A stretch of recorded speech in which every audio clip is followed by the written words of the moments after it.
Bismillahirrahmanirrahim. Assalamualaikum warahmatullahi wabarakatuh. Alhamdulillahi wa'dah, wassalatu wassalamu ala rasulillah.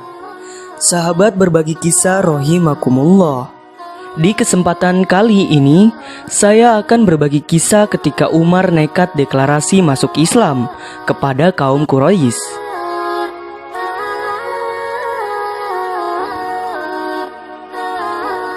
Umar bin Khattab telah mendatangi Rasulullah yang sedang berada di tengah-tengah para sahabatnya di Darul Arkam di Safa, atau mengikutinya dalam perjalanan pulang dari tempat ia salat di Ka'bah ke rumahnya. Setelah ditanya oleh Rasulullah, "Apa maksud kedatanganmu?" Tanpa ragu, ia menjawab, "Kedatangan saya hendak beriman kepada Allah dan kepada Rasul-Nya, serta kepada segala yang datang dari Allah." Kini, setelah dirinya menjadi muslim, lalu apakah langkah selanjutnya? Apakah dia diam-diam saja, seperti tidak pernah terjadi apa-apa? Ataukah ia perlu melakukan tindakan-tindakan yang dianggap perlu? Umar bukan tipikal lelaki yang pasif. Ia ingin melakukan sesuatu. Kini, sikap Umar telah dipengaruhi Islam yang begitu kuat. Langkah pertama yang akan diambil Umar adalah mengumumkan keislamannya kepada seluruh kaum Quraisy. "Saya sekarang sudah muslim," begitu tekadnya. Maka berceritalah Umar bin Khattab, "Saya teringat betapa kerasnya penduduk Mekah memusuhi Rasulullah SAW sebelum saya datang kepadanya dan menyatakan saya telah menganut Islam," katanya. Keesokan harinya, saya datang mengetuk pintu rumah Abu Jahal. Ia membukakan pintu seraya berkata, "Selamat datang keponakanku." "Ada apa?" Saya menjawab, "Saya datang untuk memberitahukan kepada Anda bahwa saya sudah beriman kepada Allah dan kepada Rasul-Nya Muhammad. Dan saya percaya akan segala yang dibawanya." Ia membanting pintu di depanku sambil berkata, "Dan berita celaka yang kau bawa." Selanjutnya, Umar memutuskan untuk mendeklarasikan dirinya kepada khalayak ramai. Abdullah bin Umar yang ketika bapaknya masuk Islam masih anak-anak, tetapi sudah mengerti apa yang dilihatnya, bercerita mengenai keinginan ayahnya untuk mengumumkan keislamannya. Umar menyadari bahwa tindakannya itu berarti menentang kaum kafir Quraisy, dan ia tidak peduli soal itu. Selanjutnya, Umar mencari figur yang tepat untuk mengumumkan keislamannya kepada khalayak ramai. Orang yang dianggap pas adalah Jamil bin Ma'mar al-Jumahi. Pagi itu, Umar bin Khattab pergi menemui Jamil dan mengatakan kepadanya, "Anda tahu Jamil, bahwa saya sudah menjadi muslim dan sudah menganut agama Muhammad."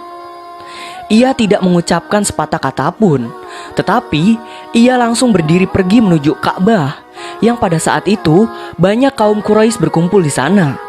Umar mengikuti Jamil. Ketika sudah berada di depan pintu masjid, Jamil berteriak sekuat-kuatnya, "Hai Quraisy, ketahuilah bahwa Umar bin Khattab sudah menyimpang meninggalkan agama leluhurnya." Umar yang ada di belakangnya pun berteriak tak kalah lantang, "Bohong! Tetapi saya sudah masuk Islam dan bersaksi bahwa tiada Tuhan selain Allah dan bahwa Muhammad hamba dan Rasul-Nya." Pada saat itu juga orang-orang gaduh. Mereka mencaci maki Umar.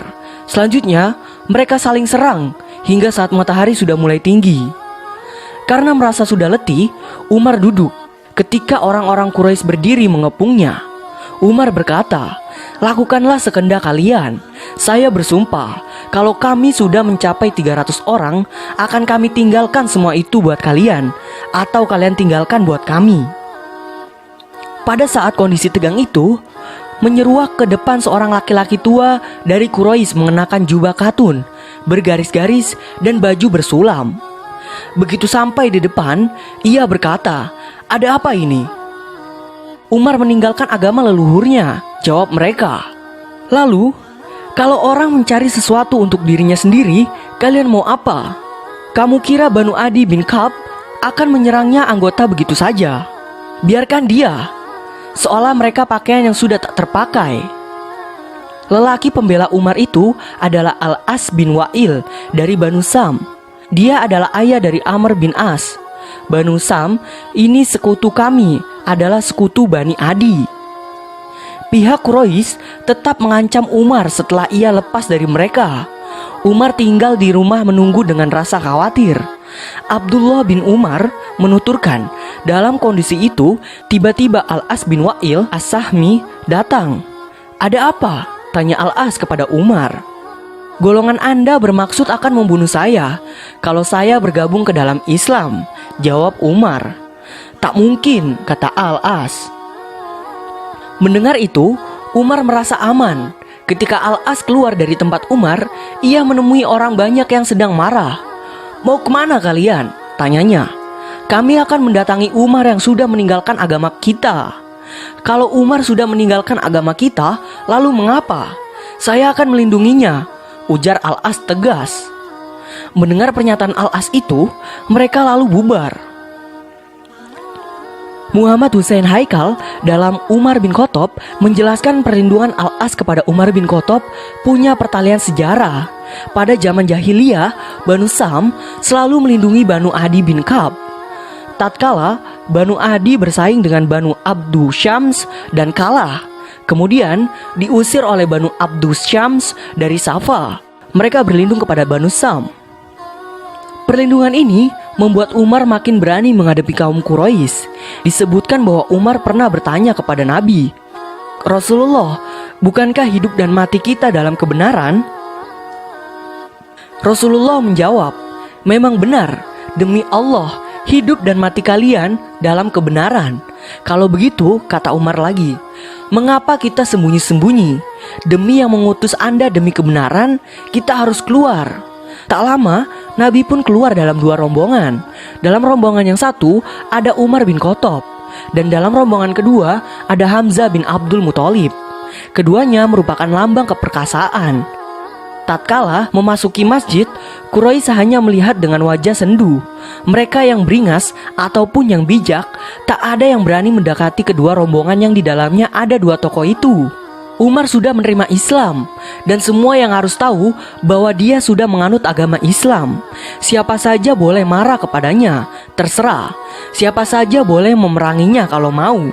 Siapa saja, biar mereka yang berkumpul di tempat-tempat pertemuan mereka di sekitar Ka'bah berkomplot melawan dan memusuhinya. Biar dia sampai merasa letih, ancamannya terhadap mereka tak akan berkurang, dan ia akan berterus terang kepada mereka bahwa dia akan menghadapi mereka. Umar menegaskan kaum muslimin, bila mana sudah mencapai jumlah 300 orang, maka perang akan pecah sampai mereka dapat mengusir kaum musyrik dari Mekah, atau mereka yang diusir oleh kaum musyrik.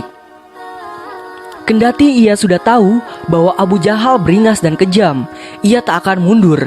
Ia akan mendatanginya dan akan mengetuk pintu rumahnya serta menanyakan kepadanya bahwa dia sudah menerima Islam.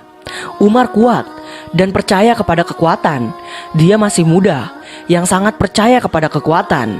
Dia pemberani, terbuka, tak gentar bertarung, dan tak pernah takut kepada siapapun. Oleh karena itu, tak perlu ia sembunyi-sembunyi seperti muslimin lain.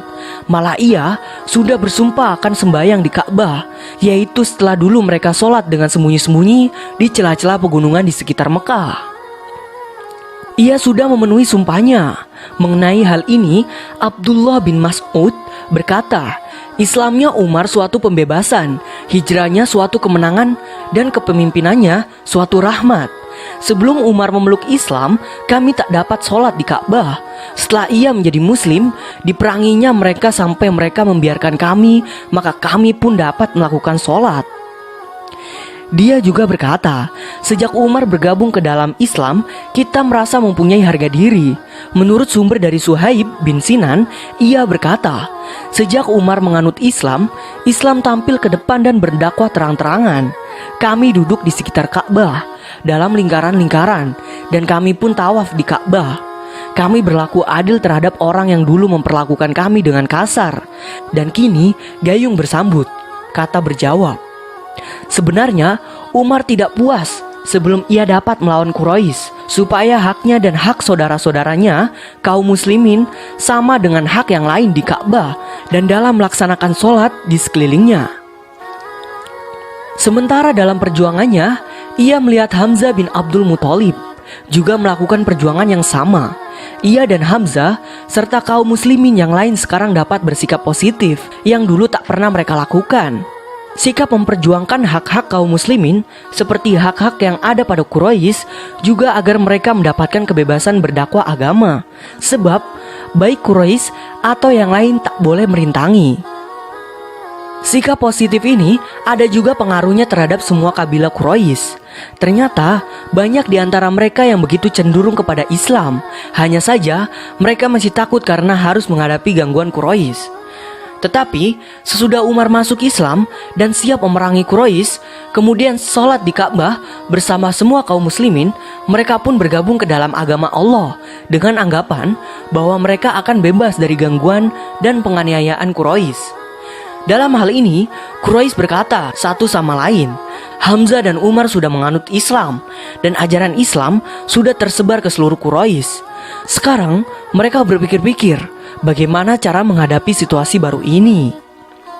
Berita besarnya, sambutan Quraisy terhadap Islam sudah tersiar luas. Berita ini kemudian tersebar dari Hijaz ke Abyssinia. Muslimin yang dulu hijrah ke sana mendengar berita ini, mereka kembali pulang ke tanah air. Tatkala sudah sampai di dekat Mekah, mereka mendapat kabar bahwa apa yang dikatakan orang bahwa penduduk Mekah sudah beragama Islam rupanya tidak sesuai dengan kenyataan. Soalnya, setelah Quraisy melihat keluarga mereka banyak yang mengikuti jejak Umar dan menjadi pengikut Muhammad, kabilah-kabilah Quraisy itu mengadakan kesepakatan bersama dengan menulis sebuah piagam yang isinya memboikot Banu Hashim dan Banu Abdul Muthalib untuk tidak saling mengawinkan dan tidak saling berjual beli. Piagam itu digantungkan di Ka'bah sebagai penegasan dari pihak mereka. Mereka yang hatinya sudah cenderung kepada Islam tetapi belum masuk Islam, melihat apa yang dilakukan Quraisy itu, mereka menjadi maju mundur dan tidak segera mengikuti Rasulullah. Dengan demikian, perang yang tiada hentinya antara Quraisy dan muslimin pecah lagi.